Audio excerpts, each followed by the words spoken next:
Hi, myself Aarti, Assistant Professor, Department of Commerce with Information Technology at Dr. SNS Rajalakshmi College of Arts and Science.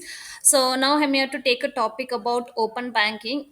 So open banking can be characterized into different types based on the data sharing. So here the first one of the open banking types are regulatory driven open banking. Here the regulatory driven is led by the government or central bank regulations. So banks are legally required to provide the APIs for customers data and payment. So example, the PSD2 in Europe, UK open banking framework. These are the examples of regulatory driven open banking. So the main purpose of this regulatory driven open banking is the to increase the competition, to have the transparency and the customer's choice. So next we have market driven open banking. It is not mandated by law, but it is driven by the competition and the customers demand. So banks and fintechs voluntarily collaborate to provide the better services. So here the main purpose of this market driven is to increase the innovation and the customer centric products. So here the main examples can be many fintechs companies build a data sharing system before any regulation that is being exist. Then we have hybrid open banking. So it is one of the mix of regulation and market forces. So some parts is mandated by law, like minimum API standards are used, like banks and fintechs can also go behind that to innovate.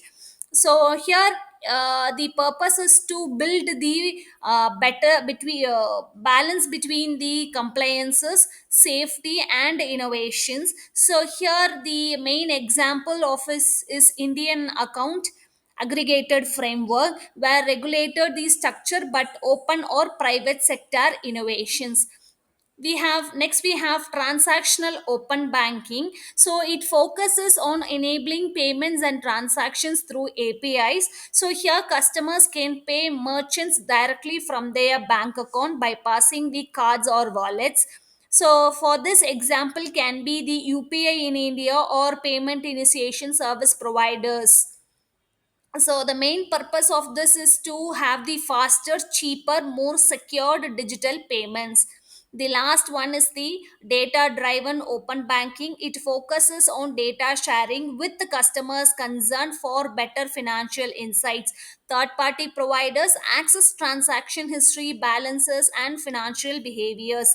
So the example for is that the personal financial applications that analyzes spending, or lenders that access the credit worthiness from bank data. The main purpose of this data driven open banking is to have the better credit scoring, personalized financial products and financial inclusions.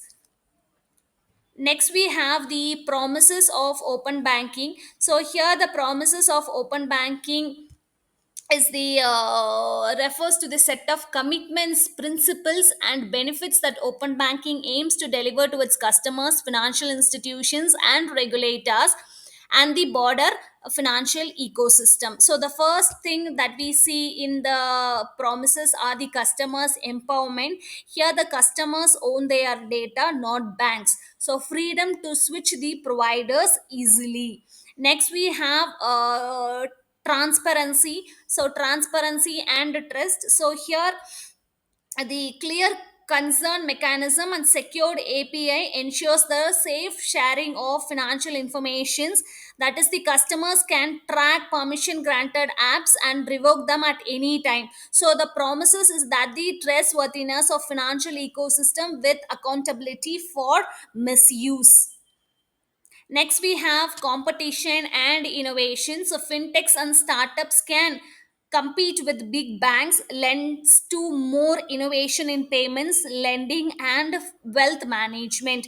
Next, we have financial inclusions, helps people without strong credit history and get access to loan by analyzing their transaction process. Then we have security and consumer protection. So data sharing is done through standardized and regulated APIs. So the banks and third party must have these strong security standards. So this promises have a safe regulatory finance environment with stronger protections. Then we have efficiency and cost reduction. Here, the faster, cheaper transactions. So here, no middlemen like card networks. So automated financial managements, AI powered advisors, and expenses tracking. The last we have is the global connectivity and future readiness. So expansion behind the bank to insurance, pensions, investment, giving the customers a full financial picture. So this is all about the promises of open banking. Thank you.